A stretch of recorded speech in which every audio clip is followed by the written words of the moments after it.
जय श्री कृष्णा। राधे राधे। कैसे हैं आप सब? उम्मीद करती हूँ बहुत अच्छे होंगे। तो चलिए शुरू करते हैं वीडियो। तो आज की वीडियो हम लेकर आए हैं जितिया व्रत की पूजा विधि, कथा, संपूर्ण जानकारी इसी वीडियो में आपको प्राप्त हो जाएगी। अगर वीडियो पसंद आए तो लाइक कीजिएगा और वीडियो में कमेंट करके बताइएगा वीडियो आपको कैसी लगी। और अगर ज़्यादा अच्छी लगे जानकारी तो शेयर भी कर दीजिएगा अपनों के पास। चलिए शुरू करते हैं। जितिया व्रत हर साल अश्विन मास की कृष्ण पक्ष की सप्तमी से नवमी तक किया जाता है। सप्तमी को खरना करके अष्टमी को व्रत रखा जाता है और फिर नवमी तिथि को व्रत का पारण किया जाता है। जितिया व्रत की कथा में 3 कथाओं का वर्णन मिलता है। जितिया पर्व संतान की सुख समृद्धि के लिए रखा जाने वाला व्रत है। इस व्रत में पूरे दिन निर्जला यानी कि बिना जल ग्रहण किए व्रत रखा जाता है। यह पर्व उत्तर प्रदेश के बिहार, झारखंड, पश्चिम बंगाल और नेपाल के मिथिला और थरुहट में अश्विन माह के कृष्ण पक्ष के 7वें से 9वें चंद्र दिवस तक 3 दिनों तक मनाया जाता है। इस बार यह व्रत 6 सितंबर से शुरू होगा। तो आइए जानते हैं जितिया व्रत की पूजा विधि और कथा के बारे में विस्तार से। जितिया व्रत के पहले दिन महिलाएं सूर्योदय से पहले जाकर स्नान करके पूजा करती हैं और फिर एक बार भोजन ग्रहण करती हैं और उसके बाद पूरा दिन निर्जला व्रत रखती हैं। इसके बाद दूसरे दिन सुबह सवेरे स्नान के बाद महिलाएं पूजा पाठ करती हैं और फिर पूरा दिन निर्जला व्रत रखती हैं। व्रत के तीसरे दिन महिलाएं पारण करती हैं। सूर्य को अर्घ्य देने के बाद ही महिलाएं अन्न ग्रहण कर सकती हैं। मुख्य रूप से पर्व के तीसरे दिन झोर भात, मरुआ की रोटी और नौनी का साग खाया जाता है। अष्टमी को प्रदोष काल में महिलाएं जिमुत वाहन की पूजा करती हैं। जिमुत वाहन की कुशा से निर्मित प्रतिमा को धूप, दीप, अक्षत, पुष्प, फल आदि अर्पित करके फिर पूजा की जाती है। इसके साथ ही मिट्टी और गाय के गोबर से सियारिन और चील की प्रतिमा बनाई जाती है। प्रतिमा बन जाने के बाद उसके माथे पर लाल सिंदूर का टिक्का लगाया जाता है। पूजन समाप्त होने के बाद जीवित पुत्री का व्रत की कथा सुनी जाती है। जितिया व्रत चील सियार की कथा सुनाते हैं। चलिए।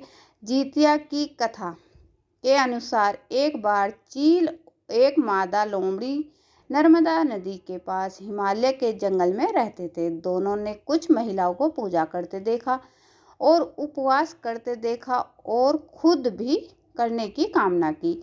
उपवास के दौरान लोमड़ी को भूख लग गई और वह जाकर चुपके से मरे हुए जानवर को खा लिया। दूसरी ओर चील ने पूरे समर्पण के साथ व्रत का पालन किया और उसे पूरा किया। अगले जन्म में दोनों ने मनुष्य के रूप में जन्म लिया। चील के कई पुत्र हुए और वह भी जीवित रहे, लेकिन सियार के पुत्र होकर मर जाते थे।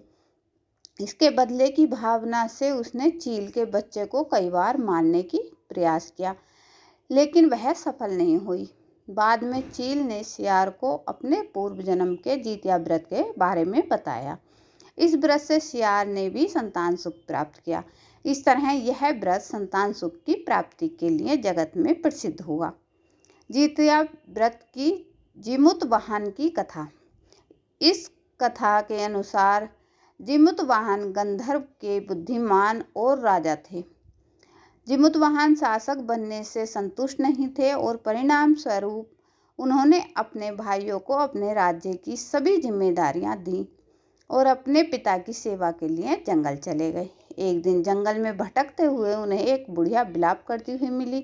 उन्होंने बुढ़िया से रोने का कारण पूछा। इस पर उसने उसे बताया कि वह सांप यानी कि नागवंशी के परिवार से है और उसका एक ही बेटा है। एक शपथ के रूप में हर दिन एक सांप पक्षी राज गरुड़ को चढ़ाया जाता है और उस दिन उसके बेटे का नंबर था। उनकी समस्या सुनने के बाद जिमुत वाहन ने उन्हें आश्वासन दिया कि वह उनके बेटे को जीवित वापस लेकर आएंगे। तब वह खुद गरुड़ का चारा बनने का विचार कर चट्टान पर लेट जाते हैं। तब गरुड़ आता है और अपनी उंगलियों से लाल कपड़े से ढके हुए जीमूत वाहन को पकड़कर चट्टान पर चढ़ जाता है। उसे हैरानी होती है कि जिसे उसने पकड़ा है वह कोई प्रतिक्रिया क्यों नहीं दे रहा है। तब वह जीमूत वाहन उससे उनके बारे में पूछता है। तब गरुड़ जीमूत वाहन की वीरता और परोपकार से प्रसन्न होकर सांपों से कोई और बलिदान नहीं लेने का वादा करता है। मान्यता है कि तभी से ही संतान की लंबी उम्र और कल्याण के लिए जितिया व्रत किया जाने लगा है।